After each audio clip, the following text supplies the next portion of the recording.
세 번째 현대물리학이 보여주는 연기의 구조와 나에게 나타나는 세계라는 이야기를 같이 하도록 하겠습니다.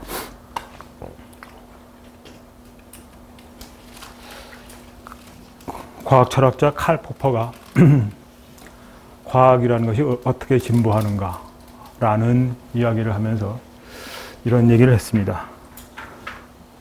당연한 것이 반증이 될 때, 불가능한 것이 확인이 될 때, 어떤 얘기냐 하면은 아인슈타인의 일반 상대성 이론이 빛이 태양 근처를 지나면서 휜다는 것을 검증했을 때 칼 포퍼가 충격을 받았죠.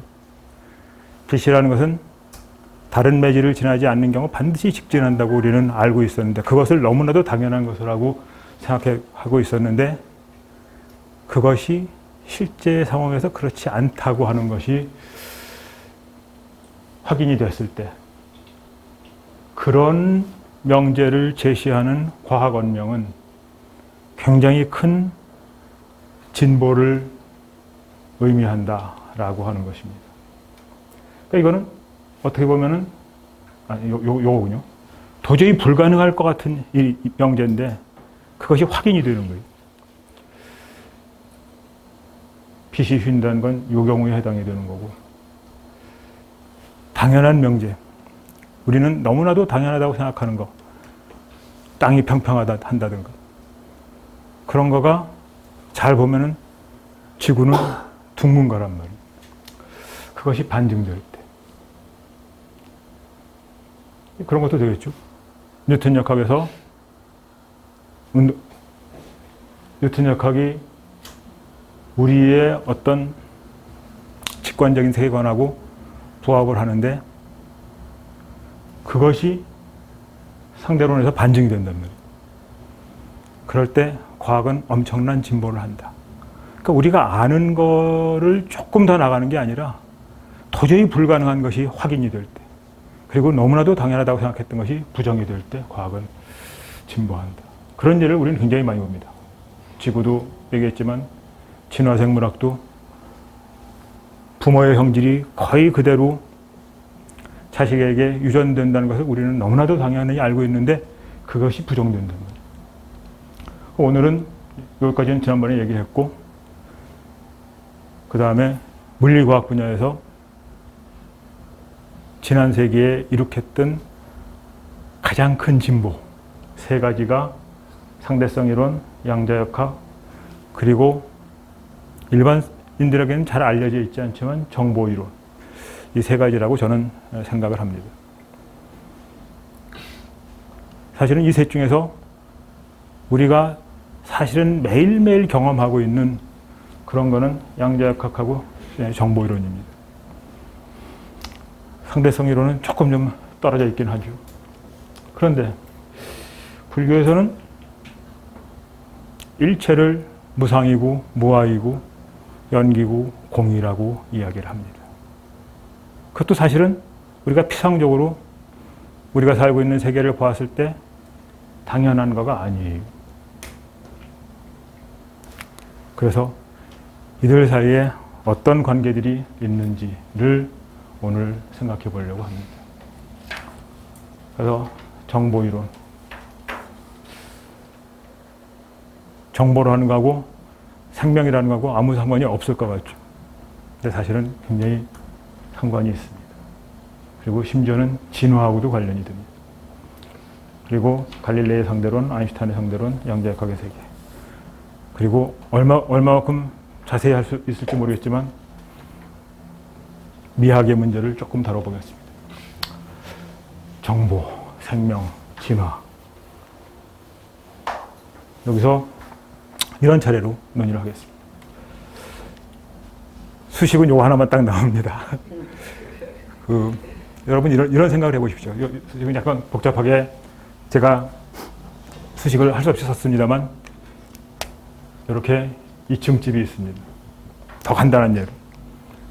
그리고 이 집에 2층의 오른쪽 방에 보물이 하나 있는 그런 상태하고, 보물이 있다는 걸 아는 상태, 그 다음에 어디에 있는지를 전혀 모르는 그런 두 상태가 있다고 설정을 하겠습니다. 이거는 보물이 어디 있는지 전혀 모르는 거예요. 이거는 보물이 어디 있는지를 확실히 아는 거예요. 그럴 때 보물이 어디 있는지를 확실히 아는 이 상태는 하고 보물이 어디 있는지를 전혀 모르는 이 상태 사이에 얼마나 정보의 차이가 있느냐라고 하는 것을 정의한 것이 정보이론의 시작입니다. 그것이 셰논의 엔트로피. 이거는 보물이 어떤 종류의 것인지는 상관이 없겠죠. 금일지, 다이아몬드일지 상관없습니다. 이렇게 되는 이 경우에는 확률이 여긴 1입니다. 확실히 아는 경우. 여기는 확률이 0입니다. 그래서 이럴 때 확률을 우리는 여긴 1, 0, 0, 0 이렇게 배정을 하게 될 겁니다. 근데 이렇게 전혀 모르는 경우에는 확률이 4분의 1이겠죠. 이 방에 있을 확률도 4분의 1. 이런 4분의 1이 됩니다. 그래서 수식으로 보면 이건데 이게 확률입니다. 어떤 방에 있을 확률. 그 다음에 로그라고 하는데 이건 미치 베이스가 2인 로그입니다. 길 얘기 하지 않겠습니다. 그래서 이렇게 계산을 하게 됩니다. 그런데 이거는 수식을 다 따라갈 시간은 없고 그냥 이 상태에서 이 상태로 이행해 가려면 어떻게 해야 되느냐. 누구한테 물어보면 되겠죠.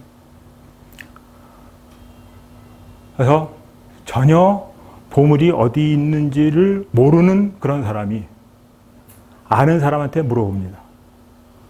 먼저 물어볼 수 있는 거는 1층이냐, 2층이냐. 그러니까 1층이냐? 라고 물어봐요. 아니다 그러겠죠. 2층이. 그리고 왼쪽이냐? 하고 물어요. 또 아니다 그러겠죠. 두 번의 그래, 아니의 문답입니다. 그러니까 20곡이랑 똑같은 거예요. 그래서 이런 unknown state에서 known state로 가려면 완벽하게 모르는 상황에서 완벽하게 아는 방향으로 가려면 지금 이 경우에는 두 번의 yes, no 퀘스천을 거치면 됩니다. 고2, 그 2라는 숫자가 뭘까요? 단위가 있습니다. 그게 우리가 요새 흔히 말하는 비트입니다. 그러니까 다시 말하면은 완벽하게 모르는 상황에서 완벽하게 아는 상황으로 가는데 필요한 정보의 양이 이 경우 2비트가 됩니다. 그 2의 숫자가 요 계산을 해보면 나오게 됩니다. 지금 여기서는 8개의 방이 있어요. 8개의 방이 있으면은 여기 하나를 요 방에 있다는 것을 완벽하게 아는 그런 상황하고 전혀 모르는 상황이 있어요. 이 상황에서 이 상황으로 넘어가려면 왼쪽 4개 중에 있느냐? 아니다. 나머지 왼쪽 2개 중에 있느냐? 그렇다. 요 2개 중에서 왼쪽에 있느냐? 3번의 퀘스천을 거칩니다. 그래서 3비트, 이 상태로 이행해 가기 위해서는 3비트의 정보가 필요하다.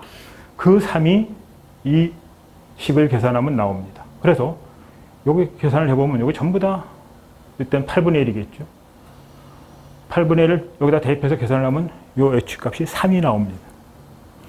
근데 여기서는 나머지 다 0이고 여기 1이니까 하여튼 로그의 수학적인 성질에 의해서 이거는 0이 나옵니다. 완벽하게 어느 지점에 보물이 있는지를 아는 이 상태는 H가 0이에요. 그래서 이걸 셰논이 이 식을 만들어냈습니다. 셰논이 이 식을 만들어 놓고 그 당시에 저명한 물리학자인 폰 노이만한테서 물어봤어요. 내가 이런 식을 만들었는데 이름을 뭐라고 붙이면 좋겠느냐. 그랬더니 폰 노이만이 엔트로피라고 하라고. 그래서 엔트로피가 됐어요. 셰논이 폰 노이만한테 물어봤습니다. 엔트로피는 물리학에서 나오는 용어인데 그거를 여기다 써도 되냐고. 그랬더니 폰 노이만이 뭐라고 했냐면 물리학자들도 엔트로피가 뭔지 모르니까 써도 된다. 그래서 엔트로피가 됐습니다. 하여튼. 그래서 이 상태는 엔트로피가 0입니다. 이 상태는 엔트로피가 3이에요. 이 3이라는 말 자체는 뭘 말하냐면, 그래서 내가 이 대상에 대해서 얼마나 모르는가, 모르는 정도를 나타내는 겁니다. 이거는 완벽하게 알았을 때 엔트로피가 0이에요. 그래서 이 엔트로피 자체를 제가 자세하게 소개는 안 했습니다만, 엔트로피 자체가 무지의 정도, 이그노런스의 정도라고 해석을 합니다. 혹은 무지의 상태에서 완벽하게 아는 상태로 이행하게 가기 위해서 필요한 정보의 양. 그러니까 이게 이제 엔트로피가 3이고 이게 엔트로피가 0이에요. 그러니까 엔트로피가 작다는 것은 대상에 대해서 완벽하게 무언가를 알고 있는 걸 얘기합니다. 엔트로피가 크다는 것은 대상에 대해서, 엔트로피가 맥시멈이라는 건 대상에 대해서 아무것도 모르는 그런 상태를 의미하는 겁니다. 그래서 정보라고 하는 것은 엔트로피의 네거티브 값이게 됩니다. 그래서 인포메이션을 네겐트로피라고도 이야기를 합니다. 그런데 그럼 여기서 우리는 이 정보라는 양이 어떻게 시간에 따라서 변화해 가는가 하는 것을 생각해 볼 수가 있습니다. 예를 들어보면은, 여러분 생각해 보십시오. 물에다가 커피 분말을 집어넣어요. 그럼 어떤 일이 벌어지냐면 커피 분말이 쫙 물로 퍼져나가죠. 그러면 그 상황이 어떤 상황이냐 하면은, 정보라는 관점에서 봤을 때 커피 분말이 한 지점에 뭉쳐져 있었단 말이에요. 이때 커피 분말의 위치를 정확하게 아는 겁니다. 아는 상태입니다. 근데 커피 분말이 쫙 퍼져나간다라고 하는 것은 커피 분말의 위치를 모르는 상태로 가는 거예요. 그러니까 물속에 커피를 넣고 커피가 퍼져나간다고 하는 것은 위치를 아는 상태에서 모르는 상태로 이행해 가는 거예요. 다시 말하면 정보가 감소되는 상황입니다. 그리고 정보가 감소된다는 것은 엔트로피가 증가하는 겁니다. 이것이 이제 그 물리학에서는 엔트로피 증가의 법칙을 여러 가지로 다루게 됩니다. 연력학에서 다루고 통계학에서 다루고. 그런데 이제 최근에서는 이걸 정보이론에서 다루죠. 그래서 낙엽도 마찬가지예요. 낙엽이 어지럽게 마당에 널려 있을 때 그것을 한 군데로 다 쓸어 모았다고 하잔 말이에요. 그러면 낙엽의 위치가 완벽하게 알고 있는 거예요, 우리가. 근데 우리 일상생활에서 보면 어떻습니까? 낙엽이 저절로 다 퍼져요. 책상 서랍을 잘 정리해 놓으면 특별한 노력을 기울이지 않는 한 다 어지럽게 돼요. 그게 자연스러운 방향이 됩니다. 이 방향에서 공기가 쫙 퍼져 있죠. 공기 하나를 놓고 보면은 그게 어디 있는지 모르는 그런 상태로 지금 되어 있는 거예요. 그런데 공기는 저희끼리 움직이니까 이것이 저희끼리 움직이다가 공기의 모든 게 다 여기까지만 오고 이쪽에 공기가 하나도 없어. 그래서 여러분들이 숨이 막힐 것 같은 그런 상황이 일어나려면은 뭐 이제 계산하는 방법에 따라서 다르지만 우주의 나이가 150억 년이라고 치고 150억 년이 한 150억 번 정도 되면은 1초 동안 그런 일이 이 방 안에서 일어날 수 있습니다. 뭐 그럴 확률이 전혀 없는 건 아니에요. 그렇지만 확률적으로 도저히 그런 거는 일어나지 않는다. 그러니까 낙엽이 어지럽게 마당에 쌓였을 때 낙엽이 한 군데로 모이기를 기다리는 그런 건 어리석은 일이죠. 그래서 이것이 연력학 제2법칙입니다. 엔트로피는 증가한다. 정보는 감소한다.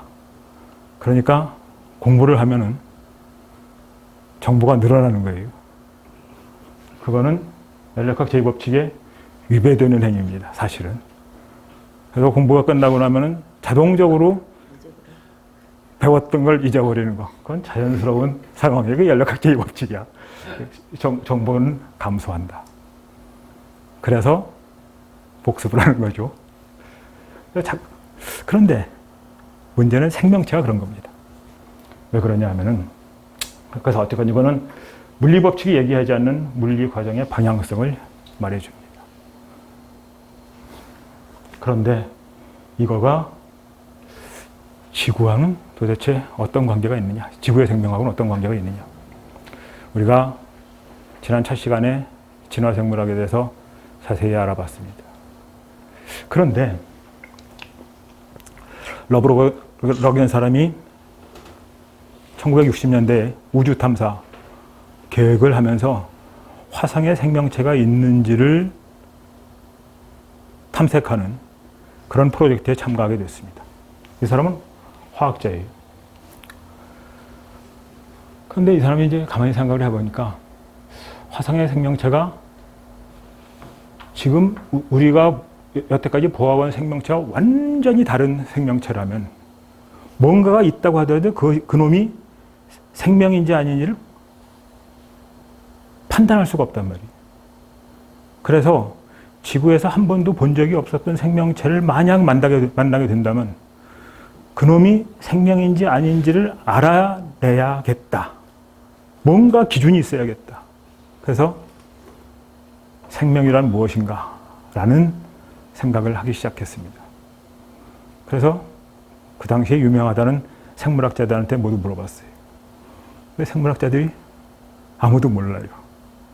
그건 마치 나보고 내가 누구냐? 라고 물어봤을 때 양영진이야 라는 말 외에 다시 별 할 말이 없잖아요. 생물학자한테 생명이 뭐냐고 물었더니 그 사람은 대답을 못하더라. 그래서 이 사람이 생명이라고 하는 것을 지구 생명이를 봤다고 하는 경험을 제거하고 생명이라는 것이 뭔지를 정의하는 작업이 먼저 돼야 화성에 생명체가 있는지를 탐색할 수 있을 거다라는 생각을 하게 됐습니다. 그래서 이 사람이 생명이라는 게 뭔가 라고 하는 것을 생각하기 시작했는데 그 결과가 뭐냐 하면은 바로 생명이라는 것은 고도의 정보 집약체다. 무슨 말이냐 하면은 오늘날 과학이 발달돼서 여러 가지를 만들 수가 있죠. 그렇지만 그 과학으로 우리 몸 안에 있는 세포 하나를 시뮬레이트, 그런 구조를 만들어내는 것이 불가능합니다.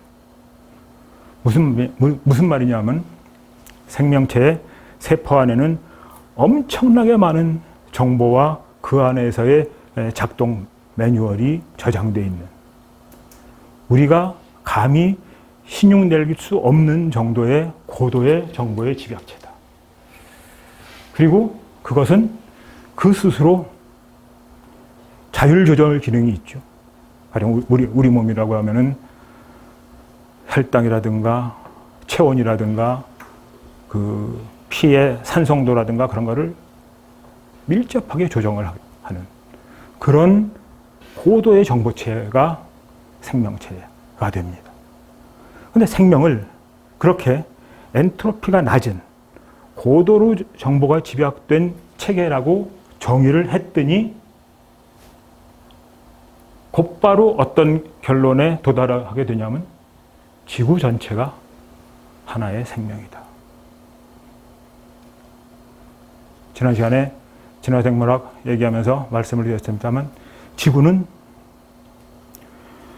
우리 몸이 체온을 적절히 유지하는 것과 똑같이 대기 중에 산소의 농도가 21%로 거의 동일하게 유지가 됩니다. 기온도 크게 변하지 않고 하는 여러 가지 자율조절 기능을 확인할 수 있었죠. 그래서 지구라는 것이 지구 전체가 하나의 생명이다 라고 생각할 수가 있다라는 결론에 이르게 됩니다. 그래서 러브록은 그것을 그리스 신화에 나오는 신 가이아, 대지의 신이죠. 가이아라고 이름을 붙이고 지구 전체가 사실은 가해하다라는 결론에 이르렀던 것이 있습니다. 장혁 선생도 이거 이제 영향을 받아서 개체의 생명이라고 하는 것은 완전한 생명이 아니다. 그 개체의 생명이 완전한 게 아니에요. 왜 완전한 게 아니에요? 만약 개체라는 나라는 생명이 완벽한 다른 것에 도움 없이 스스로 있을 수 있는, 불교로 말하면 실체가 있는 어떤 거라고 하면 숨만 쉬어도 존재할 수 있어야 되고 밥 먹지 않아도 살 수 있어야 돼요. 그런데 1분만 숨을 안 쉬어도 쓰러질 거고 밥 안 먹으면 며칠 있다 죽을 거고 그런 거란 말이에요.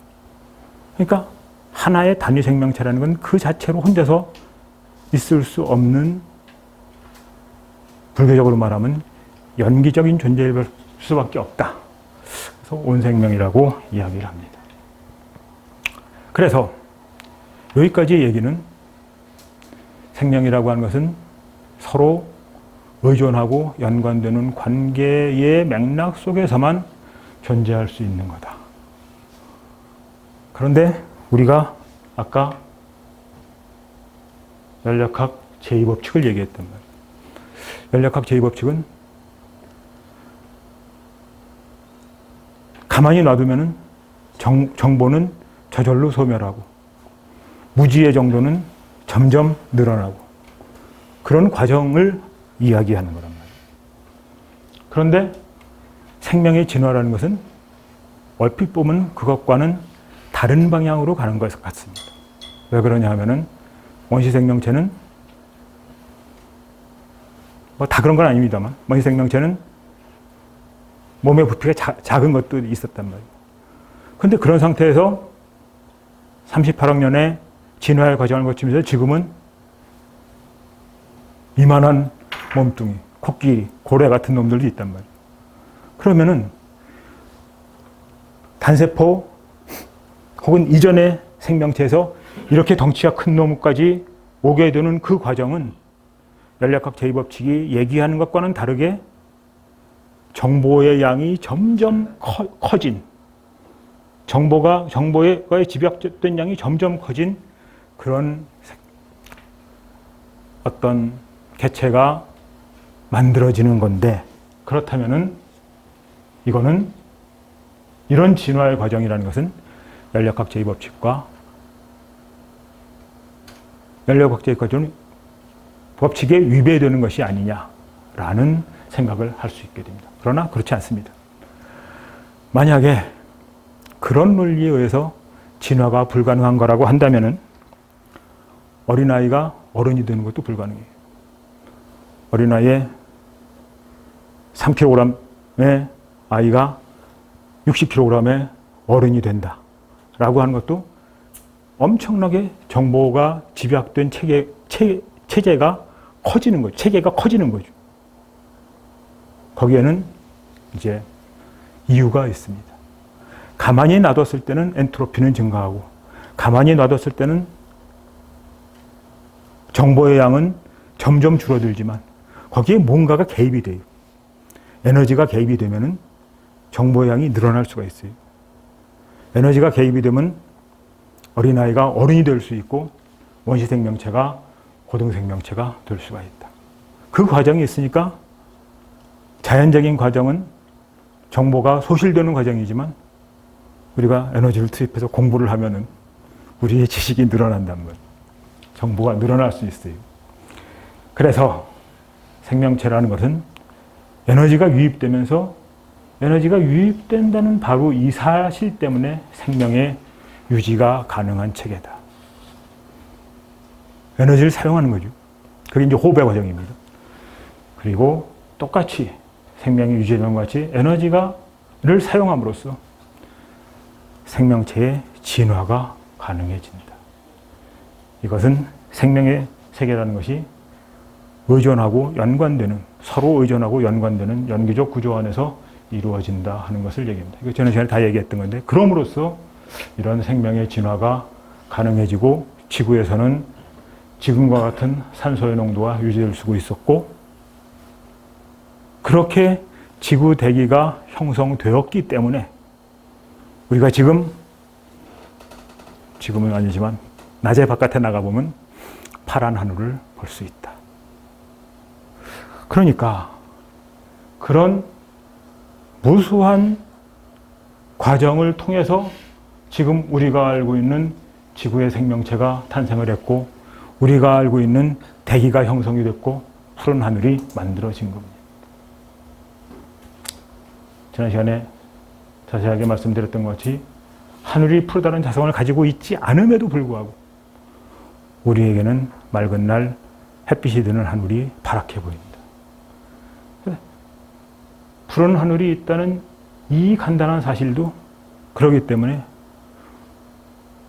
말도 못하는 무한한 인연, 지구상에서 전개됐던 38억 년의 진화의 역사가 농축이 돼서 그 안에 들어가 있는 거예요. 이 무한한 인연, 이 연기의 세계가 지금 우리가 살고 있는 세계다. 그것은 지난 시간에 얘기한 겁니다.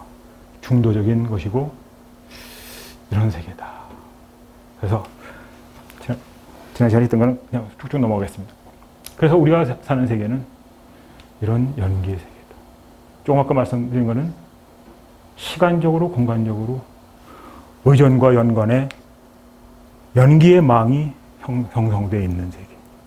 그러니까 지금 내가 숨을 쉬고 있다는 이 사건은 숨을 쉼으로써 살아갈 수 있다는 이 사건은 결코 지금 이 순간을 아무리 보더라도 파악할 수 없는 사건입니다. 왜냐하면은 지금 이 순간을 보면은 지구 대기의 21%가 산소라고 하는 사건은 설명할 수가 없어요. 그걸 설명하려면 38억 년의 생명의 역사, 원시 남조류가 바닷속에서 탄소 도가정을 하면서 산소를 뿜어내고 그것이 바닷속에 있는 철이온을 다 산화시키고 그 다음에도 계속 뿜어내서 지구 대기에 산소층이 형성이 되고 그 산소층의 일부가 오존층을 만드는 그 역사의 과정을 모른다면은 지금 이 순간 우리가 숨 쉬는 거는 설명이 안 되는 거예요. 설명이 안 되는 사건이에요. 그래서 지금 이 순간에 모든 역사가 여기 지금 다 모여 있는 그런 거죠. 그래서 공간적으로 시간적으로 의존과 연관 내 관계에 의해서만 지금 내가 숨 쉬는다는 그 간단한 사건조차도 설명을 할 수가 있는 거다. 그래서 나라는 존재 그리고 내 위의 모든 존재 그것이 연기다, 공이다 라고 하는 거가 되겠습니다. 그래서 지금 여기서도 일부 말씀을 드렸습니다만 하늘이 파랗다. 그거는 하늘이 파란 자성을 가지고 있는 게 아니에요. 하늘이 파랗다는 그 스스로의 성질, 변치 않는 성질을 가지고 있어서 내가 파란 게 나한테 파랗게 보이는 것이 아니라 그 하늘과 나 사이의 관계 그리고 그 하늘이 형성되기까지의 무수한 시간의 역사 그리고 내 몸이 형성되기까지의 무수한 시간의 역사 그러니까 엄청난 사건 그것에 의해서 하늘은 나에게 나타나는 거다. 그래서 의사 선생님은 법성에서 9세, 10세가 호상즉한다고 그랬어요. 지금 이 순간에 미래, 과거, 현재, 미래의 모든 것이 다 들어와 있는 거예요. 그래서 오늘은 정보이론은 그렇게 딱 넘어가고 나에게 나타나는 세계가 뭐냐 이 문제를 주로 다루려고 합니다. 그래서 먼저 상대론인데 상대론 중에서 벌써 30분 지났네. 우리가 흔히 상대론이라고 하면 아인슈타인의 상대론을 얘기합니다. 근데 사실은 아인슈타인의 상대론 말고 고전 물리학에서도 상대론이 있었어요. 그래서 그것이 이제 뉴턴 역학의 기본이 된 갈릴레이의 상대론입니다. 여러분들이 흔히 경험하는 거 있죠. 버스 터미널에 딱 가면은 고속버스를 타고 있을 때 뒤에 차가, 옆에 있는 차가 뒤로 빠지면 내가 앞으로 가는 것 같단 말이에요. 그럴 때 만약에 조카가 옆에 있어서 우리 차가 앞에 가는 거야 그럴 때 야 임마 뭘 가? 너 서 있는 거지 하고 윽박지르면 안 된다. 왜? 그걸 제대로 하는 것이 상대론입니다. 그러니까 전에도 잠깐 얘기했습니다만 기차가 시속 100km 달려가고 있단 말이에요. 그 안에 있는 내가 커피를 마신단 말이에요. 그럼 내가 마시는 커피잔은 나한테 정지해 있는 거예요. 근데 기차 바깥에 있는 사람이 보면은 이 커피잔이 기차랑 같이 가는 거예요. 시속 100km 날아가는 거예요. 그랬을 때 우리는 커피잔의 속도가 얼마냐라고 물을 수 있습니다. 근데 이렇게 물으면 답이 안 나오는 거예요. 그 커피잔을 동일한 대상이지만 그 커피잔을 기차 안에 있는 사람이 보면 정지해 있는 거예요. 기차 바깥에 있는 사람이 보면 시속 100km로 가는 거예요. 그래서 동일한 커피잔을 놓고 기차 안에 있는 사람은 정지해 있다고 그러고 기차 바깥에 있는 사람은 100km 날아간다고 했을 때 두 답은 다 맞습니다. 중요한 거는 뭐냐 하면은 누가 그놈을 관측했느냐 라고 하는 거죠. 기차 안에 사람이 관측했느냐, 기차 바깥에 사람이 했느냐, 어떤 운동을 하고 있는 관측자가 누구냐라고 하는 것이 문제가 됩니다. 만약에 우주 공간에서 다른 별을 전혀 볼 수 없는 상황에서 우주선 2개가 가고 있는데 이놈이 나를 앞질러 간다. 그랬을 때 내가 내릴 수 있는 판단은 뭐냐? 이놈은 나보다 시속 10km로 앞으로 간다고 하는 것밖에는 얘기할 수가 없습니다. 만약 이것만 안다면. 왜냐하면 내가 이렇게 오고 이놈이 천천히 와서 앞으로 갈 수도 있거든요. 이렇게 가면서 이놈은 가는데 아니 이렇게 같이 가면서 이놈은 더 빨리 갈 수도 있거든요. 도저히 다른 거는 얘기할 수가 없다. 다른 거를 얘기할 수 있으려면 나와 이 둘 사이의 관계가 아니라 그 외의 모든 거를 다 다른 별들이 어떻게 되어 있는지를 판단해야지만 알 수 있는 것이죠. 지난 시간에 제가 지구와 태양 사이에 빛이 500초 걸린다. 비행기로 가면 한 20년 걸린다고 얘기했는데 오늘 다시 계산해 보니까 공짜 하나를 더 집어넣더라고요. 비행기로 한 2년 걸립니다. 수정하겠습니다. 1500만 킬로미터. 기차의 문제가 아니라 여기 태양이 있고 지구가 있다면 지구가 이 비행기로 2년이 걸리는 빛으로 500초 걸리는 1500만 킬로미터의 먼 거리가 태양과 지구 사이의 거리인데 지구는 이 태양을 1년에 한 바퀴 돕니다. 그 지구가 굉장히 부지런한 거예요. 얼마나 부지런하냐면 1년에 이 먼 거리를 한 바퀴 돌아야 되니까. 그래서 계산을 해보면 지구는 초속 30km로 공전을 합니다. 엄청난 속도예요. 초속 30km라는 것은 서울에서 대전까지 5초면 가는 그런 속도가 됩니다.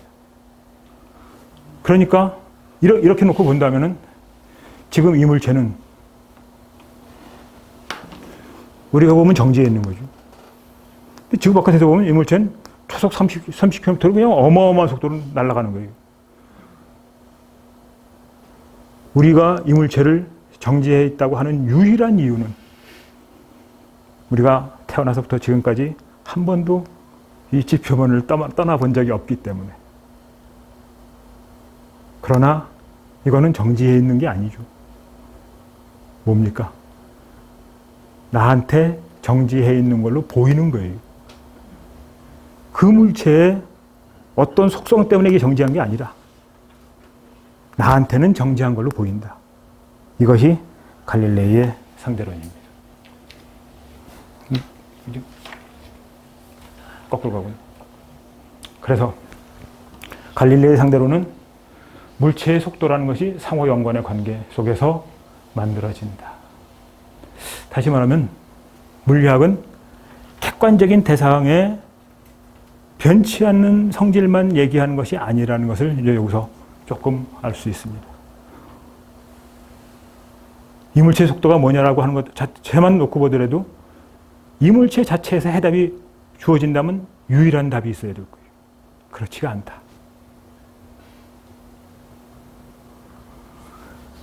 좀 더 강하게 얘기하면 주관, 관측자와 관측 대상, 객관 사이에서 어떤 관계의 맥락이 형성됐느냐에 따라서 물리학에서조차도 대상의 속도가 정해진다. 이것이 색수상행식이다. 색수상행식을 해석하는 방법은 부파불교하고 대승교하고 좀 다릅니다만 어쨌건 그 얘기는 하지 말고, 그래서 경전에서는 색을 물거품이라고 그랬어요. 지금 나한테 정지에 있는 거는 나하고 이것 사이의 관계에 의해서 나오는 거란 말이에요. 그래서 색은 물거품이다. 수는 기포. 기포는 물 안에 공기가 들어서 만들어진 거죠. 뭔가 있는 것처럼 보여도 사실 거기 물방울이 없는. 그렇게 모든 것들이 이루어진다. 상은 뭐라고 했냐면은 신기루라고 얘기했어요. 행은 뭐라고 했냐면 바나나처럼 알맹이가 없는, 겉에 분명히 뭐가 있는 것처럼 보여도 뜯고 가보면 안에서는 텅 비어있는. 이물체도 마찬가지예요. 지난 시간에 말씀드린 것처럼 이물체가 그냥 텅 비어있는 거예요. 그게 행입니다. 식은 뭐라고 말씀하셨냐면 마술사. 이따 다시 얘기하겠습니다. 그래서 화엄경에서는 일체가 오로지 마음이 만든 거다라고 하는 그런 얘기가 나오죠. 여기서 그러면은 물리과학이라고 하는 것은, 특히 고전역학, 뉴턴역학이라고 것은 우리가 언뜻 보기에는 대단히 확고한 기반 위에서 설정되어 있는 변치 않는 뭔가 같은데 정말 그럴까? 그렇지 않죠. 관성의 법칙. 이거 사실은 모르는 거예요. 뉴턴은 어떤 물체에 힘을 가하지 않으면 이 물체는 계속 간다. 똑같은 속도로 방향을 바꾸지 않으면 계속 간다. 라고 얘기했어요. 그런데 엄밀하게 말하면 물리학자들은 한 번도 이것을 증명해 본 적 없습니다. 왜냐? 힘이 없는 공간이라는 게 있을 수가 없어요. 여기 다 중력이 있는데. 그래서 한 번도 제대로 검증해 보지 않은 가설입니다. F/ma가 가속도의 법칙인데 이거 상대론에서 다 부정됐어요. 그리고 오늘 얘기하려고 하는 것은 우리는 동일한 시간에 살고 있는가? 나의 시간과 너의 시간은 정말 같은가? 하여튼 자세한 얘기는 생략하겠습니다. 시간 관계에서. 그래서 이 문제를 가지고 우리가 상대론, 조금 이따 상대론 얘기하면서 하겠습니다. 이건 지난번에 얘기한 거죠. 이렇게 텅 비어있는 대상을 보고 우리는 뭔가 있다고 생각한다. 그러니까 색수상행식이라고 하는 것이, 원시경전을 그대로 얘기하면은 물거품, 공기방울, 파초, 신기루, 마술사 같은 거라고 얘기할 수가 있는 거죠. 그래서 금강경에서는 일체유의법이 영원왕포요 여러 여겨전이라고 했다. 지난 시간에 다 한 얘기입니다. 그래서 우리가 아는 세상이라는 것은, 우리에게 나타나는 세상은 여기 이놈이 빨갛다는 자성을 가지고 있어서 빨간 게 아니라 나하고 대상 사이에, 주관과 객관 사이에 어떤 연기의 맥락이 형성되느냐에 따라서 나한테는 이놈이 빨갛게 나타나고 이놈은 푸르게 나타나는 거다. 그것은 우리의 육근이 대상과 접촉하여서 받아들임으로써 형성되는 거다라는 얘기 그래서 그런 것을 우리는 연기라고 하고, 그래서 용서보살은 연기하는 것을 공이라고 했다. 이것이 공성이다라는 이야기 얘기했습니다. 그 다음에 아인슈타인의 상대론 말씀을 드리겠습니다. 우리가 갈릴레의 상대론을 얘기하면서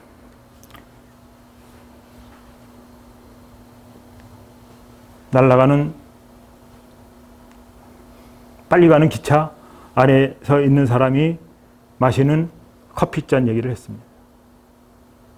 근데 여기까지는 우리는 뭐를 전제를 하느냐 하면은 기차 안에 탄 사람이나 기차 바깥에 있는 사람이나 동일한 시간을 가지고 있다는 것을 전제합니다. 다시 말하면은 이 우주에 있는 모든 사람의 시간이 동일하게 흘러가는 것을 의미합니다. 그런데 정말 동일한 시간을 가지고 있느냐라고 하는 것에 의문을 던지는 것이 아인슈타인의 특수상대성 이론입니다.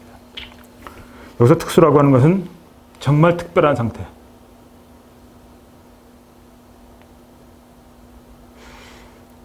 그러니까 중력이 없는 그런 특별한 상태를 얘기합니다. 일반 상대성이라는 것은 중력까지 포함된 일반적인 상황에서의 상대성 이론을 이야기합니다.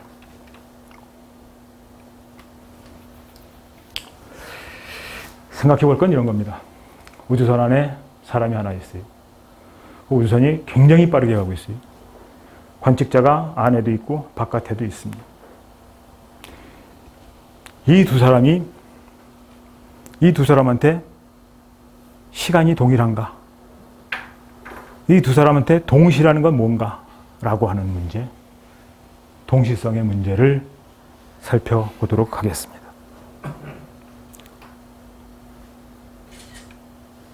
요거예요. 그걸 좀 확대하면은 지금 우주선이 하나 있습니다. 여기에 관측자가 있어요. 여기서 이 우주선의 뒤에 있는 전등에서 불이 반짝거리고 우주선의 앞에 있는 전등에서 불이 반짝하는 사건이, 두 개의 사건이 일어난 거예요. 그리고 우주선은 지금 이거 빛의 속도입니다. 빛의 속도의 2분의 1 정도 되는, 10분의 1 정도로 되고, 하여튼 굉장히 빠른 속도로 날아가고 있다. 근데 여기서 이제 한 가지 전제해야 될 거는 뭐냐 하면은 이 우주선이 날아가고 있잖아요. 관측자가 여기 있어요. 근데 이 관측자의, 이 사람 움직이는 관측자예요. 움직이는 관측자에게 여기서 오는 빛하고 여기서 오는 빛이 속도가 같으냐? 라고 하는 문제가 20세기에 들어오면서 물리학자들을 골머리 앓게 했던 문제가 됩니다. 무슨 얘기냐 하면은, 여기다 자료는 준비하지 않았는데 이런 겁니다. 여기 자동차가 있고 내가 있어요. 이게 10m/s로 자동차가 간다고 하잔 말이에요. 여기서 공이 10m/s로 날아온다고 쳐봐요. 그럼 이 사람을 절대로 맞출 수가 없습니다. 이게 20m/s로 온다고 하면은 바깥에 있는 사람, 차 바깥에 있는 사람은 이 공을 맞았을 때 20m/s의 충격을 받겠지만 이 차 안에 있는 사람은 얼마가 되냐? 10m밖에 안 돼요. 그러니까 지나가시다가 돌멩이가 날아온다. 그럼 앞으로 가지 말고 뒤로 가는 게 나아요. 충격이 줄어든다. 그게 갈릴레의 상대론이에요. 조금 아까 말씀드렸던. 그러니까 돌멩이 자체가 속도가 중요한 게 아니라 이 돌멩이하고 나하고의 사이의 관계예요. 그러니까 이게 20m로 날아오려도 내가 10m로 간다고 하면 이 돌멩이는 나한테 10m로 가는 거예요. 이게 이렇게 움직인다고 하더라도 내가 같이 움직이면 이건 정지해 있는 거예요. 그게 갈릴레의 상대론입니다. 이게 당연히 우리가 너무나도 당연하다고 생각하는 가설이죠. 그런데 조금만 역사적인 얘기를 하면 지구가 30km로 간단 말이에요. 초속 30km로 간단 말이에요. 그러면은 이쪽에서 오는 별은 내가 지금 가고 있단 말이에요.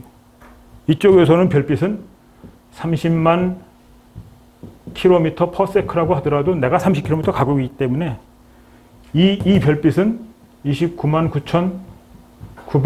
9,970km per sec의 별빛이 되어야 됩니다. 반년 후에 지구가 이렇게 갈 때는 빛의 속도가 30만 km 오기 때문에 나한테는 30km per sec로 별빛이 오는 거로 관측이 돼야 돼요. 그게 갈릴레의 상대론입니다. 그런데 20세기 초반에 아무리 물리적인 실험을 해도 이런 실험 결과를 얻어내지 못했어요. 이게 만분의 1밖에 안 되는 거기 때문에 충분히 실험적으로 검증이 되는 겁니다. 그래서 물리학자들은 이거 가지고 별의별 가설을 다 만들었어요. 그런데 아인슈타인은 물론 이런 이론적 근거가 있습니다. 전자기학에서 나오는 근거 같은 거를 받아들여가고 갈릴레의 상대론을 포기한 거죠. 그래서 아인슈타인은 이렇게 얘기를 해요. 빛의 속도는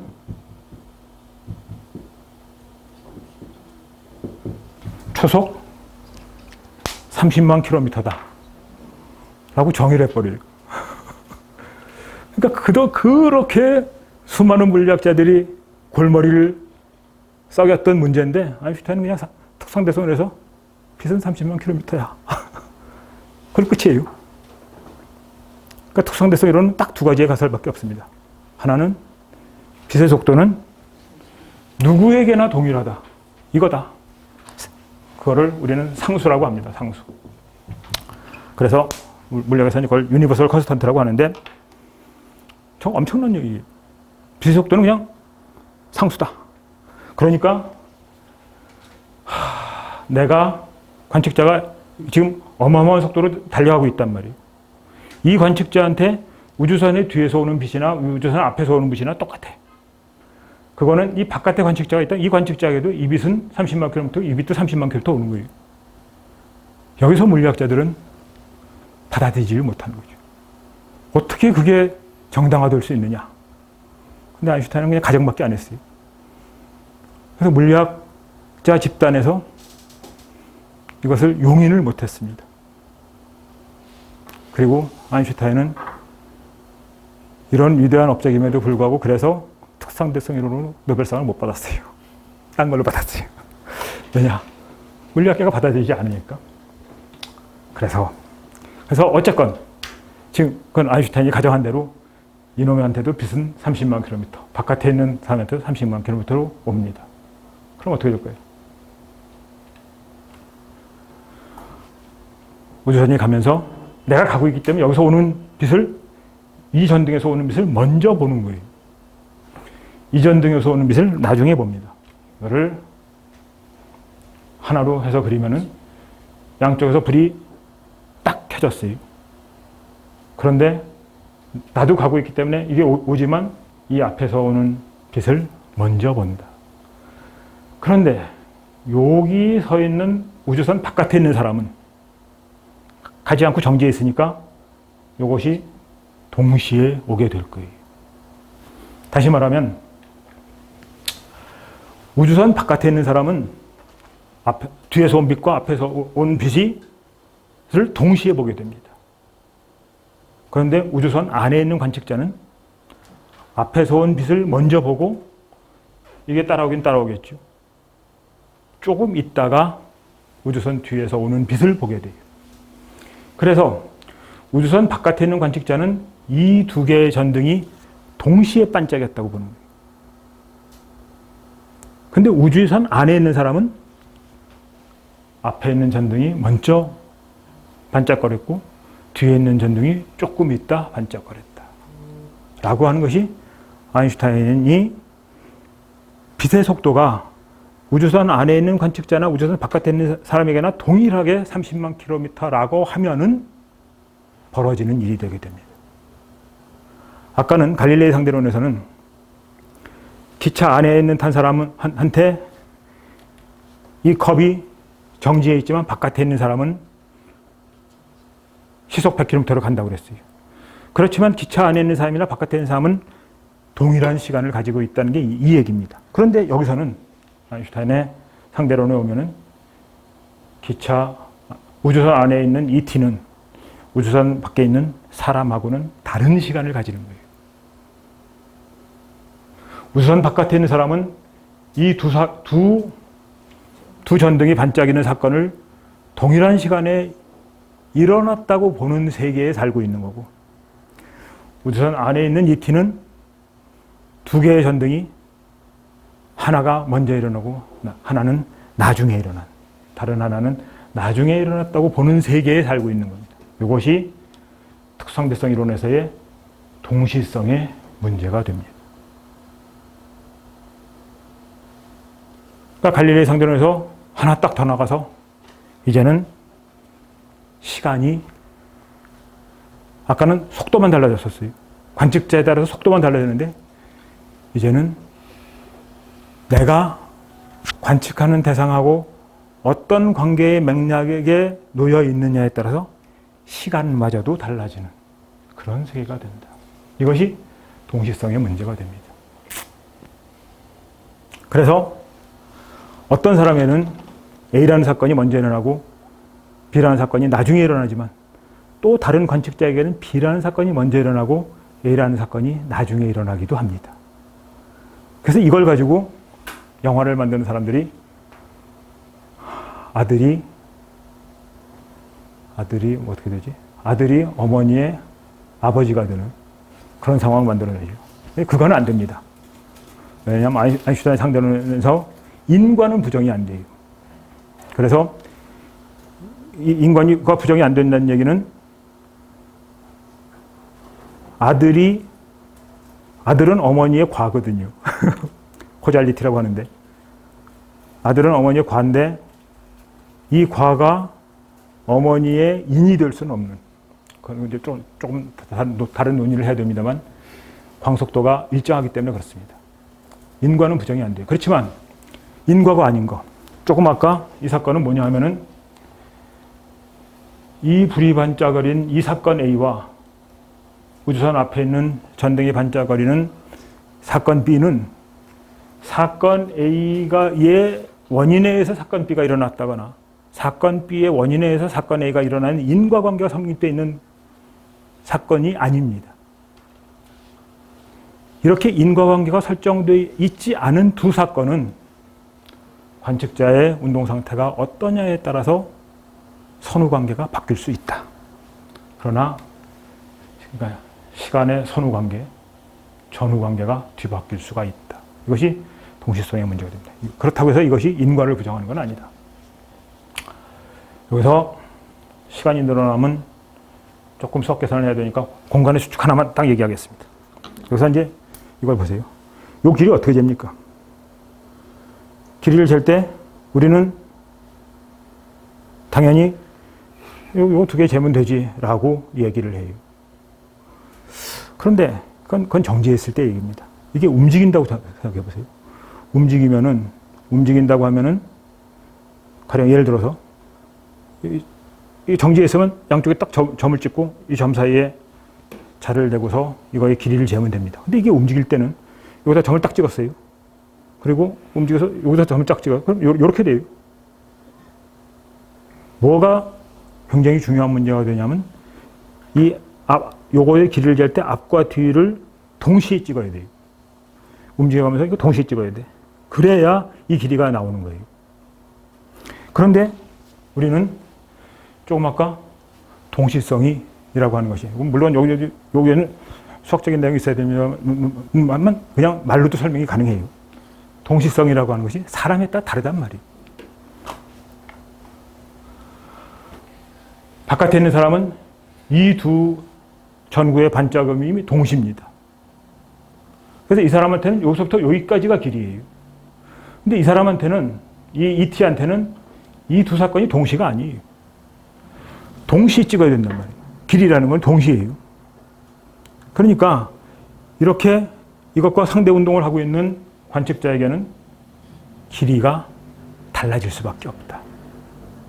그래서 그 계산을 해보면 길이가 수축이 된다. 공간이 줄어드는 거예요. 그래서 상대성 이론 공부할 때 연습 문제로 이런 게 있습니다. 뭐가 좋을까? 요게 창고예요. 요게 창고예요. 요게 막대기예요. 막대기가 창고보다 분명히 길죠. 상대성 이론에 의하면 이 막대기가 어떤 관측자에게 창고 안에 쏙 들어가는 수가 생겨요. 물론 잠깐 들어가죠. 그런데 여기서 보세요. 뭐가 진짜냐? 이 문제가 중요합니다. 뭐가 진짜냐?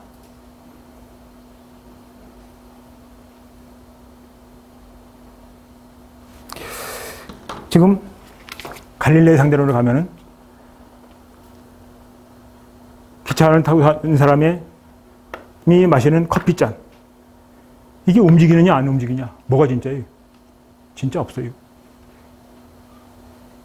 이 사람한테는 안 움직이는 거고 바깥에 있는 사람이 보면 움직이는 거예요. 그러니까 여기서 엄청난 도약을 하게 됩니다. 물리학의 개념이. 지금 요 길이 안에 이게 들어가느냐 안 들어가느냐예요. 상대론에서는 들어가요. 물론 잠깐 들어가요. 이거는 나하고 움직이지 않는 관계고 이놈은 굉장히 빨리 움직여요. 그러면은 이것의 길이가 줄어든단 말이에요. 이거 줄어드니까 이 안에 들어가는 거예요. 그럼 뭐가 진짜예요? 나하고 그런 관계 설정이 된 건 이게 진짜예요. 그러니까 우리는 항상 뭐에 얽매여 있냐면 진짜가 뭐냐? 실제가 뭐냐? 라고 하는 강박관념을 가지고 있어요. 그러나 상대론에 가면은 그건 아니다. 단지 나에게 관측되는 것, 나에게 나타나는 것, 그거 외에 다른 건 없어요. 그래서 요 작은 공간 안에 이 기물체가 들어간단 말이에요. 이 사람한테는 그거예요. 그래서 관측자에 따라서 시간과 공간 전체가 달라진다. 칸트는 이렇게 얘기했습니다. 시간도 똑같은데 시간이나 공간은 외적 경험에서 일어나는 경험적 개념이 아니다. 그건 뭐냐? 우리가 순수 사고를 하기만 한다면 어떠한 경험하고도 다르게 아프리오리하게 이거는 선천적인 것이다. 필연적으로 나타나는 선천적 표상이다. 시간도 마찬가지다. 그래서 3차원 시간과 1차원 공간이라는 건 그냥 주어지는 거지 우리의 경험에 의해서 끌어내는 게 아니다. 뉴턴 역학의 영향을 받은 칸트의 생각입니다. 그런데 특성대성 이론에서는 그렇지 않다. 그 다음에 요거는 이제 일반 상대성으로 넘어가는 계기가 되니까 오늘 할 얘기가 많아서 5분만 쉬고 5분 후에 다시 시작하도록 하겠습니다.